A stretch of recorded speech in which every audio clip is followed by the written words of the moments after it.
you speak up and you articulate your thoughts clearly and smoothly, and people are there and they're nodding. And they're like, man, that's really good insight. That's very good input, right?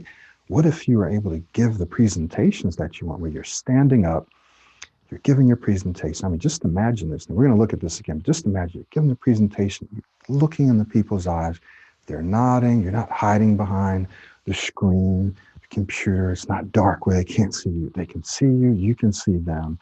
You're out there, you're talking, you're presenting, they're nodding in agreement. When you're done, they clap. Great job. Thank you so much. That was amazing, right? I'm going to tell you a story about one of my clients who this happened to. But imagine if you can do that. Just imagine if that was you, where you didn't have this fear anymore and you were out there and you were speaking, you were saying the things that you want to say. Imagine if that could happen to you. Well, the truth is that it can happen, and it can happen a lot sooner than what you think. So the question is how? How can you get to the place where you're not fearing stuttering? Now, in one of my emails, I actually said the fear of stuttering is worse than stuttering itself, right? So what do we mean by that? Why did I say that? What we mean is that because you are fearing it, in a very real sense, you're predicting it, right? You are causing it to happen. So you're creating the conditions for it to happen. And so it becomes actually worse than stuttering itself. So here's the thing that I want you to remember. I'm going to share with you briefly 3 laws, and we're going to go a little deeper into one of the laws, and then I'll just mention the other 2. But the other 2 we're going to cover in the Confident Speaker's Success System. I'm sure that you've heard about that, the Confident Speaker Success System. We go deeper into these laws. These laws are what govern basically everything in our life, everything that happens to you, all of your successes, all of the things that you achieve, and many of the things that we don't achieve. These laws govern those events and those experiences. These laws are inviolable. That is, they are just like the law of gravity. They are natural laws. They often take a little longer for us to see the effects, but they are just as powerful, just as real, just as sure as the law of gravity, which means no matter where you are, who you are, or at what point in history you are existing, if you jump off of a 5-story or 10-story building, you're going to fall. Okay, it doesn't matter. Now, there may be some point in the future where someone can jump off and without a parachute or anything, maybe they don't fall. But right now, as far as we know, if you jump off the building, you and I are going to what? We're going to fall. So therefore, we need to understand that these laws are just the same. If you violate them, or if you don't know about them, they're still going to work on you. So one of the laws that we want to look at today is the law of belief. And you've all heard this before, but this law of belief says that whatever you believe with feeling, with emotion, becomes your reality. Whatever you believe becomes your reality. So that means that you and I basically see what we believe, right? We filter out everything else, and we only see the things that we truly believe in. Now, often what people want is they'll only believe something when they see it. Okay, when I see it or when I receive it, then I'll believe it. But the law works the other way around.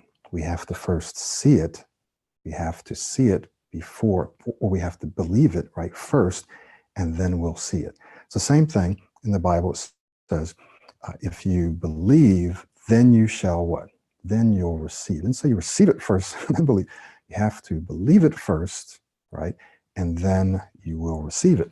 So the law of belief says, whatever you believe with emotion, you'll receive. Now, how do we get to this law? And what does this have to do with these 3 steps?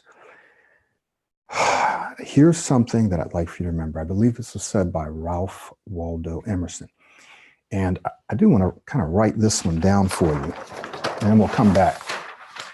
Because this law and what I'm about to say is the whole basis for these 3 steps and for basically everything else in any programs that I've ever done or that I will ever do, and any programs that anyone else does. That's how important this is. And it says, if you sow a thought if you sow a thought, you will reap an action. If you sow a thought, you'll reap an action. Right? Then it goes on to say, if you sow an action, right? If you sow an act, you'll reap a habit, right? If you sow an act, you'll reap a habit. And we'll break this down in just a moment. If you sow a habit, you'll reap a character. Okay? And then if you sow a character, you reap a destiny. So let's break this down really quickly, because this is going to take us right into our 3 steps. Sowing a thought. What does it mean to sow a thought? That is, if you continue to think the same thing over and over, it eventually can prompt you to begin to act a certain way, right? It can also create a system, a mindset, right? A system of beliefs. So you keep thinking something over and over, it can prompt us, it can motivate us and move us to acting in certain ways.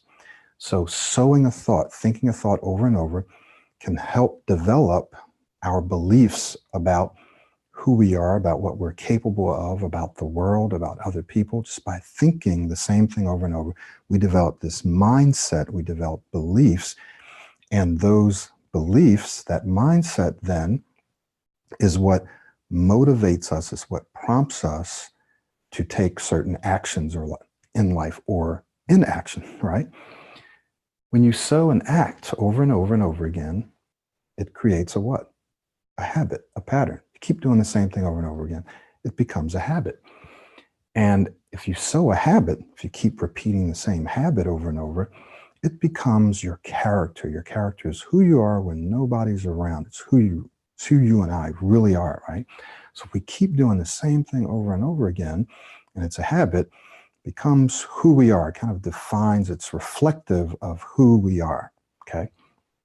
Now, if we continue being the same kind of person over and over, this ultimately determines our destiny. It determines the kind of goals that we achieve. It determines the people that we serve or don't serve. It determines the impact that we have, the influence, the persuasion that we have in life. It determines whether or not we ever fulfill our calling and our potential.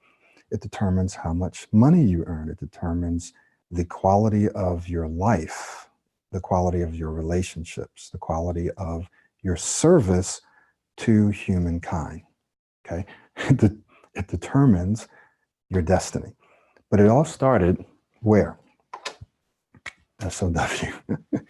So, all comes back to the law of belief, because if you believe something to be true, which started with a series of thoughts, then you will filter out everything else, and what you believe to be true will become true for you, ultimately, eventually, sometimes sooner than later.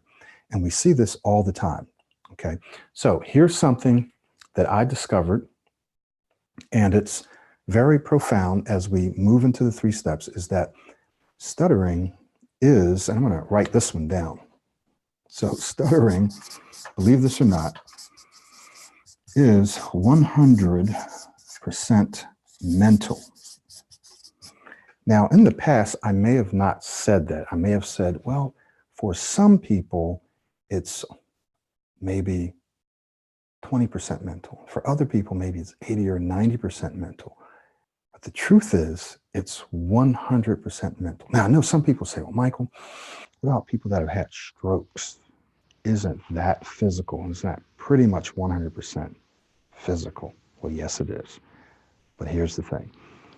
In order for them, and this is why they have speech therapy for people that have strokes, in order for them to be able to recover their speech, there has to be a condition. There has to be a condition. So even for people where parts of the brain has been damaged right?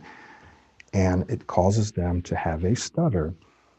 When they have therapy, there has to be a condition that's present before they can even engage in that therapy and be successful.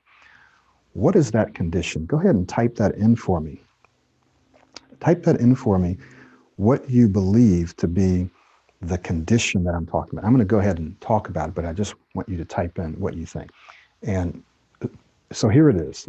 The condition must be that the person must, to some degree, believe that it's going to work, right? Because if they didn't believe it would work, even if they have just a small amount of faith, belief, confidence, just a small amount that, okay, this